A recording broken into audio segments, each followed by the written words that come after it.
Albion Online, the best sandbox MMORPG, is a game where all new players are lost at the beginning. It is a game where you can do so much things, and everything is useful. Most people don't know where to start, what to do, and what things do. And one of the things the game explains the worst are the things you can find in the open world. Corrupted dungeons, solo dungeons, group dungeons, mists, avoidable inroads. All these things the game never tells you about them. So in this video I will show you what they do and how they work.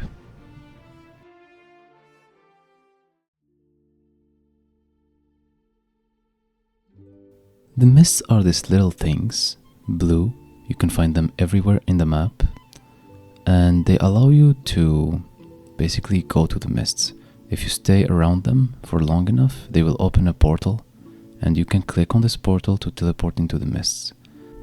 If you are in yellow zone, the mist portal will teleport you into a yellow mist, which is non-lethal, just like the yellow zone, and it is tier 5. If you are in a black zone, it will teleport you to a black zone mist, which is lethal, just like the black zone, and is tier 6. Tiers can also change according to the rarity. There's 5 types of rarity: normal, green, which is common, blue, which is uncommon, purple, which is rare, and yellow, which is legendary.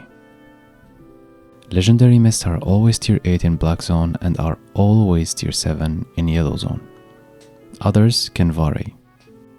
For more details about the mists and what you can do in the mists and the contents in the mist, I suggest you to watch other videos or wait for me to upload a new mist video, which will come very soon, where I will explain every single thing about the mists, how to farm, how to make silver, and stuff like that. But there's a lot of videos like that on the internet.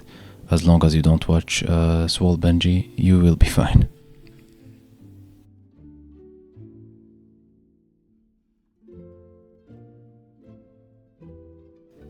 Corrupted dungeons are the best way if you want to have a fair fight in 1v1. They spawn randomly in the open world, yellow zone or red zone or black zone. In red and black zone, the corrupted dungeons are lethal. Or, if you are in yellow zone, the level is hunter difficulty, which is non-lethal. You can have the 1v1, it's the same place, but you cannot die and lose your loot, which is a perfect place if you want to practice PvP or a certain build in 1v1 before going to the lethal corrupted dungeons. To find corrupted dungeon, you just need to look for it. Go outside in a yellow or a lethal zone, like red or black, and just look for the corrupted dungeons. Once you find it, you click on it. This window will pop up and it will tell you. If you are in yellow zone, the difficulty will be hunter. But as you can see, there's 3 difficulties: Hunter, Stalker, and Slayer. For Slayer, you will need to unlock it. For Hunter, you will need to be in a non-lethal zone, and for Stalker, you just need to be in a lethal zone. Each one of these difficulties require a minimum IP. So make sure you meet the minimum required IP so that you can enter. You can check your own IP right here. Once you enter, you cannot change your gear or put new gear on yourself. Also, when you enter, you will notice this thing right here. If your goal by entering this dungeon is to PvP, you must click here and press yes. It will make you able to invade other people, and it will also make the chances of you getting invaded higher. Your goal to leave the corrupted dungeon is either to win or lose a PvP fight, which will basically kill you and kick you out if you are in a non-lethal zone, or you can do all the PvE, which means killing mob inside, or fill up the thing on the right side. Once it gets to 500, you will be able to challenge the boss. Once you kill the boss, you will be rewarded with a chest, and you will unlock the ability to either go to the next dungeon or to surface, which means go out of the dungeon the same way you entered. This is not an in-depth guide about corrupted dungeons, so I'm gonna stop here. I will make a corrupted dungeon video soon, but you can check also on the internet or on YouTube. There is very good guides about this.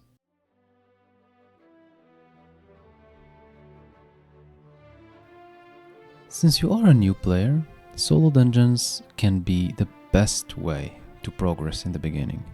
You can do them in any type of zone, really, and they are from tier 4 to tier 8. Of course, the mobs inside will get stronger with each tier. And also, not only the tier, but they have also enchantments 4.1, 4.2, 4.3, and etc. The highest is 8.3 and the lowest is tier 4. These dungeons are super good if you are trying to learn the game, learn the PvE, and have a solo experience. But you must know that the rewards are not really the best. They're pretty good to do though. They're even safe in the black zone if you use certain techniques. Your goal by entering the solo dungeon is to kill mobs and advance. And at some point you will find entrances where you will find some bosses, and of course the bosses have chests. You open the chest to get your rewards, and that's the dungeon basically. You keep doing that until you get to the end where you find the final boss, you kill him, and you get the loot and you go out. And then you can sell the loot or do whatever you want with it. So they're just dungeons, like in any other game. Yeah, there's not much to say about it. Except if you want the best rewards, you will need to go to the black zone, because everything in this game have a bonus when you are in black zone, which is full loot lethal PvP zone. But there's a lot of ways where you can make the dungeon very safe when you're doing it. For example, when you enter a dungeon, after 90 seconds the dungeon will automatically close, which means nobody can follow you inside or enter with you in the dungeon, which is a perfect way if you want to have a safe experience. And to make sure you waited 90 seconds, when you enter the dungeon, you can just go on the top right corner of your screen and click on settings and click on logout. And you will wait for this timer to go to 290, which means you waited 90 seconds and the dungeon is now closed. And yeah, that's it. Once you get to the last boss, you will see this little sign on the ground. And then you just basically need to defeat the boss and yeah, just loot the chest, and then you can press A to A out of the dungeon. And it will put you in the same place where you entered. Group dungeons are basically a solo dungeon, but with more rewards, and the mobs are much stronger because it's a group content. It's a group dungeon, just like the solo one, except this one you need a group to do it. And this is also a group dungeon, except this one is not spawned by the game, and somebody bought a map and spawned this dungeon.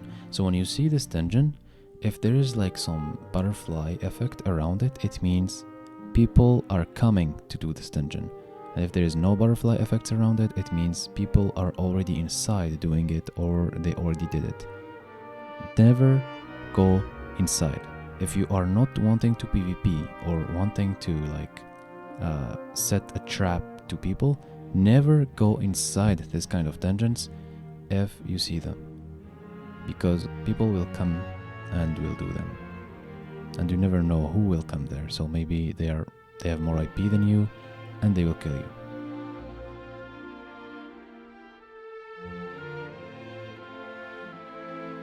Avaroads are present in every single map in the game almost, and you can see them on the map, like on your map. They're visible from everywhere.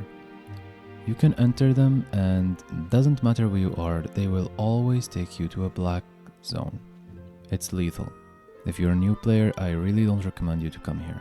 So basically you can come to the zones. The maximum number of people that can cross is 7, and you can come here to do some chests, to do some gathering, to do some group dungeons, static group dungeons.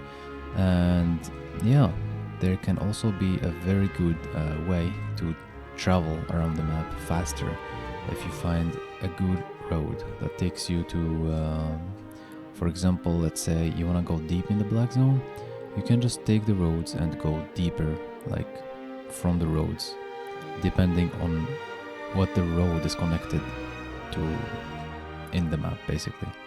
Like, it's random, but every single map connects to another map through this Ava roads. Ava roads are a very long thing to talk about. There's so many things to talk about. The tiers of the zones, where you can fish, where you cannot, where you can gather, the type of contents you can do, the builds you need to take here, what you need to be careful about, and the system of Ava roads, etc.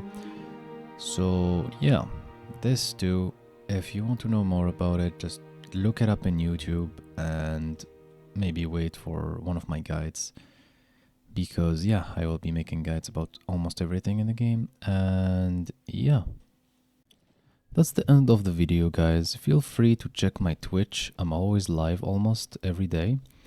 And yes, if you want to ask me questions or anything like that, you can just join my Twitch. Or if you want more tutorials like this and more advanced ones in the future, just make sure to subscribe and follow.